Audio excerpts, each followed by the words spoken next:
nature nut, I'm not afraid to admit. I'm wild about the wild things and I'm proud of it. I'm just a simple case, open and shut. No doubt about it, I'm a nature nut. Today we'll go bird watching, tomorrow we'll catch toads. The next day we'll take photographs of bugs along the road. I never get the feeling that I'm in a rut. That's why I'm a nature nut. Well, I'm a nature nut, I'm not afraid to admit. I'm wild about the wild things and I'm proud of it. I'm just a simple case, open and shut. No doubt about it, I'm a nature nut.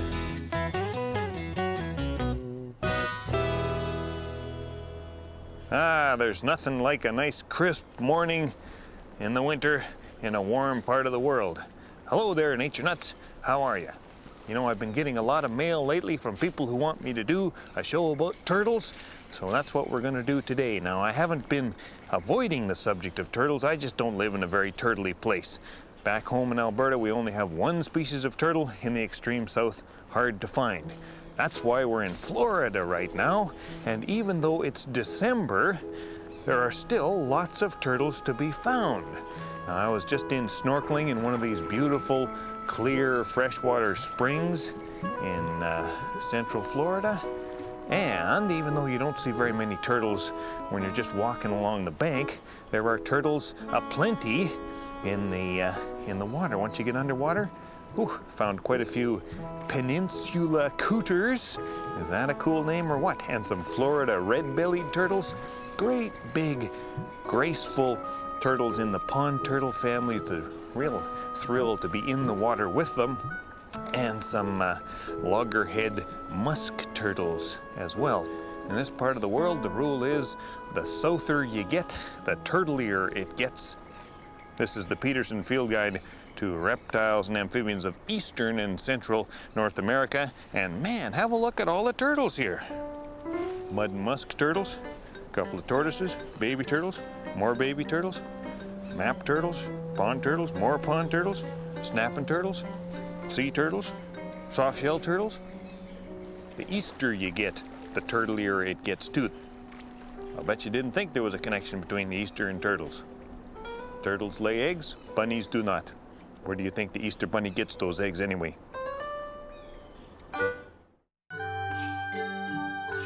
Well, you know, when a lot of people think about turtles, they think about turtle bowls. And the reason for that is because it used to be, at least when I was a kid, it used to be the thing that you would have a pet turtle, pet baby turtle, and you'd put it in one of these plastic turtle bowls. And for some reason, we believed that little baby turtles would be happy in an environment like this. They'd think they were on some kind of tropical vacation. That's not the case. They're a really bad environment for pet turtles. You know, there's nothing really to do here. The water's not very clean. The food's terrible. Dried ant pupae. That's what they'd give you in a place like this. Dried ant pupae, not much nutrition there. But there were many tragedies in those days, and I'm glad they're over. Turtle keeping, it's a much better thing these days. Man, any turtle could get out of this place if you ask me. I certainly could. I plan to. Yeah, living with a plastic palm tree would be kind of like a bad dream. I'll tell you, if I was a baby red-eared slider, this is the kind of place that I would want to live. This is the dream home, a big, spacious aquarium with lots of water to paddle around in, real plants to add to the decor, kind of an underwater garden, and a real rock to climb up on and dry out from time to time. Life would be a breeze, don't you think? As well, there's a filter in the corner here. The filter cleans the water. That's very important because turtles do produce a certain amount of turtle poop, and not every owner of a turtle bowl remembers to clean and change the water each and every day and dechlorinate it and so on and so forth. Believe me, that's true. What else do we need? Well, it might get chilly in here, so add a submersible heater. And that'll keep Jim and Jimmy nice and toasty warm. It helps them digest. They grow better. They resist infection better when they're nice and warm. And finally, the other thing you need is a light. And there is standard aquarium fluorescent fixture. with a beautiful fluorescent reptile full spectrum light bulb that is intended to keep these critters healthy and happy. Depending on what species of turtle you have, you give them nice fresh food, plant or animal based, and they should live long lives, happy lives, and enrich your life as well. But I know what you're thinking. You're thinking, John, how can you say this? Turtles give you disease. And that's why you can't get baby turtles in a lot of places these days, because they have been implicated in the transmission of salmonella bacteria infections. The reason for that is not because baby turtles are the only kinds of critters that carry salmonella bacteria. It's because they are the perfect size and shape for a little kid to put in his or her mouth like a cookie. That's how you get the salmonella. For an adult like me, salmonella infection, it's not that serious. I had one last year. A week of misery, got it from bad salad, and then I'm fine. For a kid, it can be quite serious. So if you have baby turtles and you have kids, explain to them, no putty in the mouthy. That's the rule. And if you have a big turtle and big people, no matter how much you love it, don't kiss it. Just ask him for trouble. No turtlenecking, so to speak.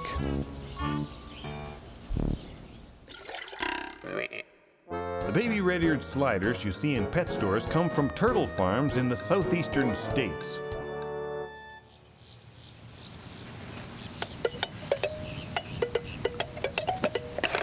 Ha! You ever wonder how a turtle gets its head inside its shell? It's nothing like a jack-in-the-box at all, because after all, turtles don't have springs in their necks.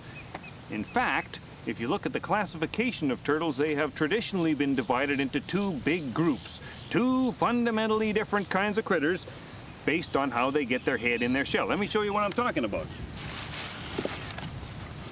Okay, here's a member of the straight-necked turtle group, a sort of red-eared slider from Mexico. And look at this. If I pester this turtle and get it to put its head in its shell, which it's doing,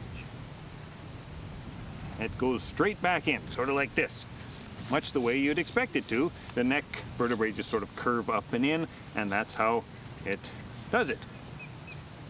Straight-necked turtle. The other group, which is a southern hemisphere group, side-necked turtles. And here we have a great big side-necked turtle, which is a real pain to deal with. But there, you see what I'm... Okay, when he puts his head in his shell, I turn him upside down, that bugs him. The head goes in to the side. But this turtle doesn't seem to mind me or fear me the way I fear it. And so, it won't do that. See that? Over like that. This is a New Guinea red-bellied side-necked turtle. Gorgeous turtle, beautiful thing. Anyway, fundamental difference. Memorize that, impress your friends. Side neck, straight neck.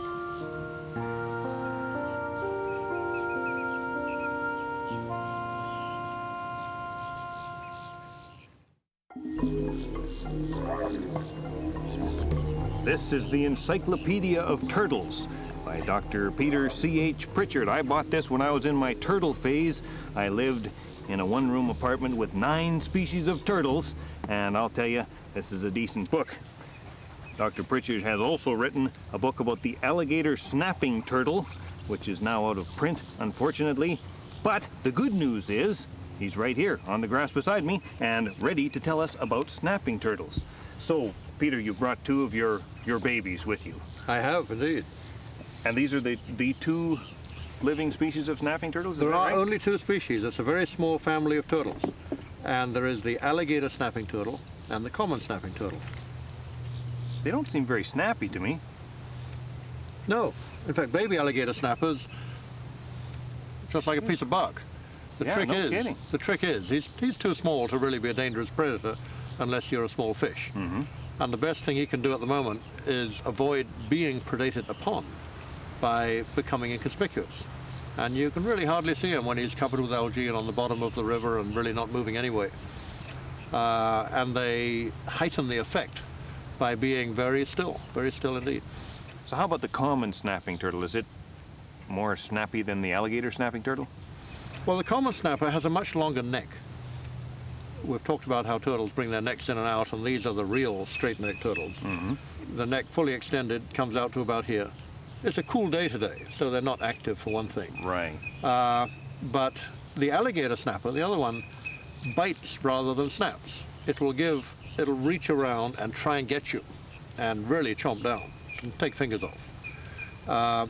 While the common snapper has a much longer neck, and it will tend to do a strike. The neck will come out a surprising distance. Can you tell us a bit about the feeding habits of these two species? They are very good predators. Both of them could pull down ducklings from below, grab their feet, pull them under, drown them, and eat them. And you tend to think they must be purely predatory animals. And yet stomach contents of animals have shown that they will eat a lot of other stuff too. They'll eat water vegetation. Alligator snappers eat surprising numbers of acorns. Well, I'm not really happy about that. So they have a broader diet than you'd imagine, but at best they can be powerful predators. So they don't always use the fish lure tongue to get food? No, they use that mainly when they are very young, and the inside of the mouth is sort of mottled brown and black. Most animals inside the mouth, nearly all turtles, are either sort of pinkish or whitish inside the mouth because there's no particular reason to be pigmented. Alligator snappers spend half their life with their mouth gaping wide open and still hoping not to be noticed. So they have actually pigmented the inside of the mouth. And the only thing you see is that pink or red sort of false worm on the floor of the mouth, just wiggling away, trying to attract fish. And what happens when the fish come in? Well, they wait till they're right in as well. Because is that right? a newly hatched alligator snapper, you'd have thought, it just come out of the egg, it doesn't know anything. It'll open its mouth and it will angle. And when the fish come near, it doesn't make any foolish grabs for them or anything. It just quietly makes sure that the fish can see the lure. And it moves slowly around, very slowly. And then waits till the fish is right in the mouth before it chops it with a sort of lightning-like strike. So it's almost like a remarkable restraint on the part of a totally naive and not particularly brainy creature. It doesn't just chase. So these turtles are born both old and wise. They're born old and wise. They really are. Isn't that something? Well, these are just marvelous animals. I have one last request, though. Would you mind signing my copy of your book? Always a pleasure. Always a pleasure. I can tell you I read every word, but I don't remember it. Some people have turtle recall, not me. There are a lot of words, too.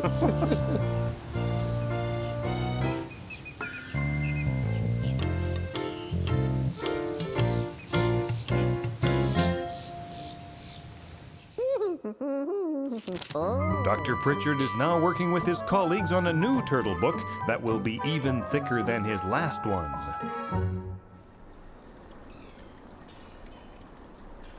Well, here's a good opportunity to look at some turtle behavior. What we've got here is a couple of Florida red-bellied turtles. They're very handsome turtles, and the female is the great big one. Females are usually bigger than males in most sorts of animals, and that's certainly true for most turtles, maybe even all turtles. And the male is trying to court the female. This is a very intense time for him. Now, the way he does this is he swims over top of her, and the males have very long front claws, front fingernails. And what he wants to do is he wants to get his front fingers right alongside the sides of her head and then wiggle his fingernails. Female Florida red-bellied turtles, along with many other sorts of pond turtles, they love long fingernails on their men. Unfortunately, this fella doesn't seem to have quite the right sort of fingernails for her. She's just going about her business, ignoring him completely. Must be a terrible feeling for the young guy. You know, if turtles had magazines, they wouldn't have muscle magazines. They'd have long fingernail magazines. Oops, spoke too soon. In alligator snapping turtles and some tortoises, the male is larger than the female. Way back in the Triassic, in the days when the turtles had teeth, around the same time as the first dinosaurs and the mammals underneath. They didn't see much need to change for the last 250 million years. But still they have their fears. Pancake tortoise, Argentine snake neck, yellow spotted Amazon, yellow blotch sawback, red-eared slider, diamondback terrapin. The turtles got it right a long time ago. It's not their fault that they're changing slow. They got a great design and them's the facts. I tell you, life ain't easy when your turtle gets waxed.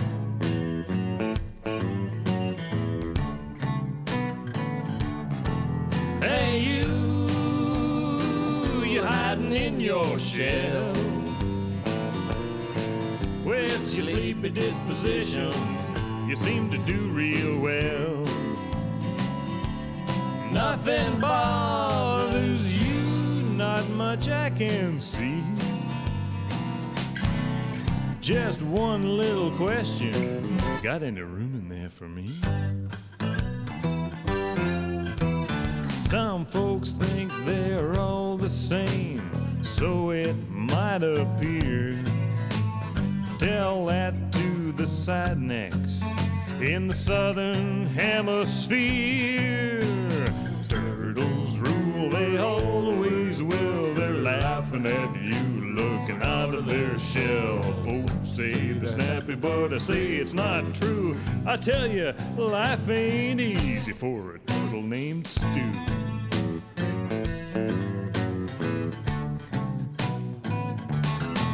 Hey you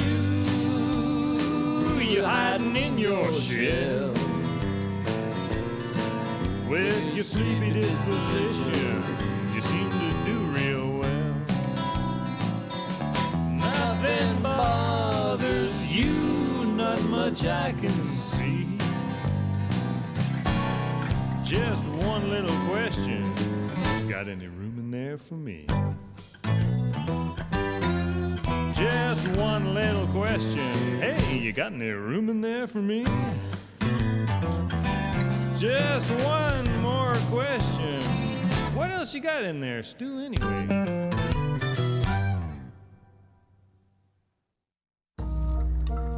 All right, well now let's take a moment to have a look at a turtle skeleton. We've got a magnificent skeleton here. This is the skeleton of a narrow-headed, soft-shelled turtle from Asia, and it is lying here upside down in a relatively natural position. There's a lot of neat things I could tell you about turtle skeletons, but let me just start by reminding you that the bottom part of a turtle's shell is called the plastron.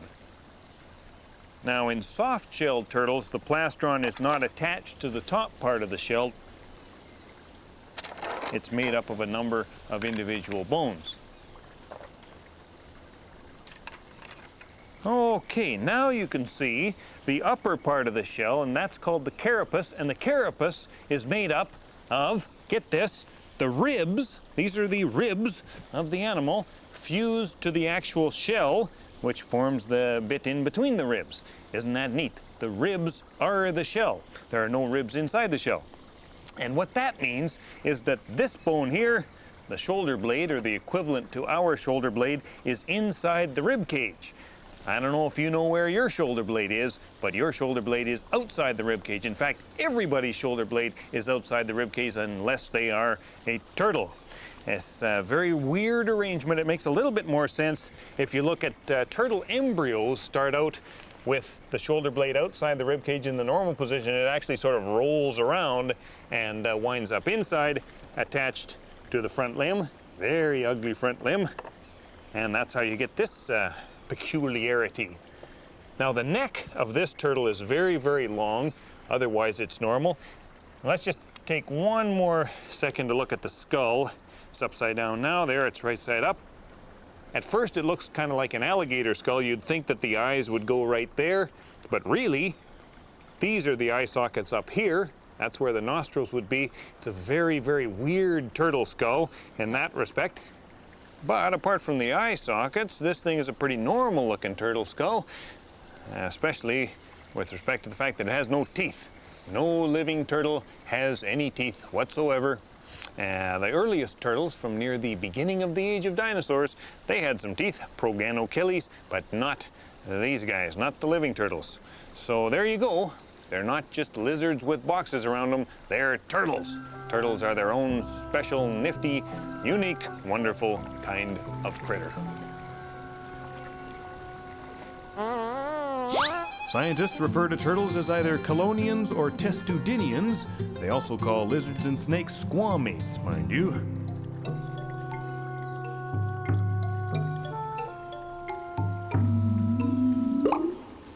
Well, now we've come to the part of the show we call the closing, and I'm going to finish up by talking about the closing of turtle shells. Now, most turtles don't close their shell, they just tuck in and hope for the best, but have a look at these two. These are really nifty. Okay, hold on. Stay. This is a box turtle, and on the plastron of this turtle there is a hinge, and that hinge allows this turtle to completely close up its shell. At least it could if it wasn't so well fed. Isn't that neat? That's a nifty little add-on feature to the basic turtle design. This one's a mud turtle, and it has not only one hinge there for the front, go in. Oh boy, that guy scares me, big jaws. But there's also a hinge here for the back part of the shell. Now, isn't that amazing? So if anybody tells you the turtles are an evolutionary dead end, that they're not going anywhere, that they haven't changed for, hundreds of millions of years, not true. These are nifty, relatively new designs in turtledom. They're no dead end at all. They're turtles. I love them. But then, I'm a nature nut. Hope you are too. We shall see you again soon. Bye for now. Look at that face. You gotta love it.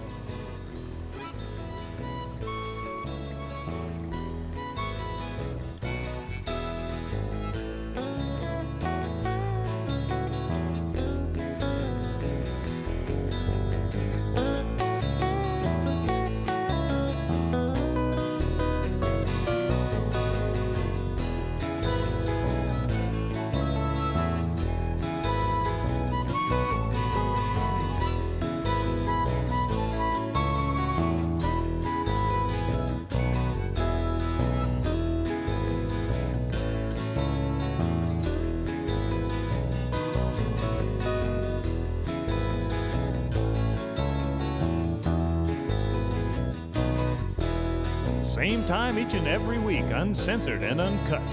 No doubt about it, I'm a nature nut.